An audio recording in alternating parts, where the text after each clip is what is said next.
បើចង់ឈប់ឡានទុកកូនសល់ទីនេះហើយតែបើចង់រកមនុស្សទៅស្នងការបលិសចុះឯពិតជាប្រសពនិយាយមែនឯណាពួកចាស់តើពួកវាទៅណាអស់ហើយពួកចាស់យើងមិនដឹងទេយើងគ្រាន់តែដឹងថាយប់នេះយើងជាអ្នកមើលការខុសត្រូវទីនេះតែជាស្អីឯងចង់យ៉ាងម៉េច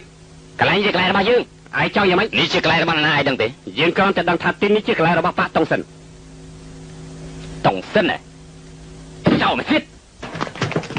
ប៉ាពួកឯងទៅចុះឯងច្រឡំកន្លែងហើយឯងស្មានថាប៉ាហុងស៊ីនជាប៉ាកំសាតាមមែនទេថ្ងៃនេះលោកថាការរបស់យើងមិនឲ្យមកករឿងថ្ងៃក្រោយចង់ធ្វើអីក៏បានដែរឯងសាកលោមើលចុះបានបើអញ្ចឹងឯងកុំទៅណាអសោះយើងទៅហៅគ្នារបស់យើងមកចាំមើលពួកឯងធ្វើយ៉ាងម៉េចទៀត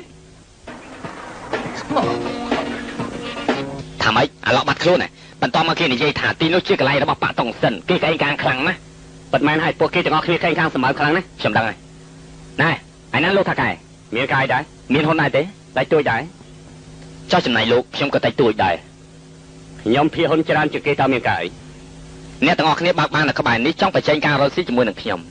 សូមបញ្ជាក់ថាទីនេះគឺជាកន្លែងរបស់ប៉ាហុងស៊ីងហៅណាមកបងខ្លាគាត់មិនមែនចង់ធ្វើអញ្ចឹងទេយើងរកស៊ីក៏មានតំណោះគ្នាមានការយើងគួរតែពិភាក្សាគ្នានិយាយតាមសម្រួលទៅលបងជាតើខ្ញុំនិយាយបានហើយប៉ាតុងស៊ីងមកប្រឡូកការរកស៊ីនៅទីនេះទៅយ៉ាងម៉េចដែរយកឲ្យចង់និយាយថាម៉េចនិយាយម្ដងទៀតទៅមើលឈិនហៅណាឯងស្មានថាទីនេះជាកន្លែងរបស់ឯងយើងអាក្អែកមិនដែលខ្លាចឯងម្ដងណាទេតែចង់យ៉ាងម៉េចដែរមាត់របស់ឯងធំក្លិនស្អុយណាស់ឆាប់ទៅដុសថ្មិញចេញទៅហើយរកស៊ីក៏បើហួសហេតុពេកណាបងជីបងពិតជាល្ងងណាបាននេះគេហៅថាបាតុងម៉ាយហើយតុងម៉ាយនេះតើវាមានអត្ថន័យយ៉ាងណាទៅបងមានដឹងច្បាស់ដែរទេហៅណាមឯងមានទុកយើងជាលបងទេហេតុអីបានជាឯងខ្លាំងដៃដំឡើងដោយសារខ្ញុំទុកជាលបងទៅខ្ញុំយកយល់ខ្ញុំមិនមែនមកបង្ករឿងទេខ្ញុំនាំកូនចៅរបស់ខ្ញុំរាប់រយនាក់មកលេរាល់ថ្ងៃតើឯងចង់ប្រឆាំងយើងខ្ញុំមិនប្រឆាំងអ្នកណាទេខ្ញុំចង់ឲ្យគេដឹងថាខ្ញុំក៏ជាមេក្រុមនៃប៉ាហុងស៊ីងម្នាក់ដែរ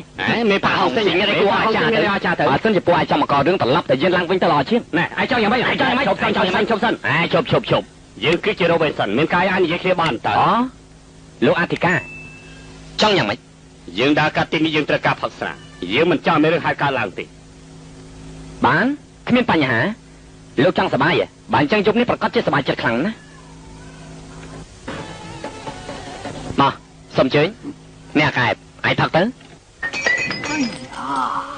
ថ្ងៃស្អែកយ៉ាងណានោះមិនទាន់ដឹងច្បាស់ទេតែយើងដេកផ្ដាស់មែនយើងមិនដាល់ឃើញមនុស្សមានចិត្តចង្អៀតចង្អល់យ៉ាងនេះទេកុំខ្លាចអីតើខ្ញុំមកខែជាអ្នកការពារ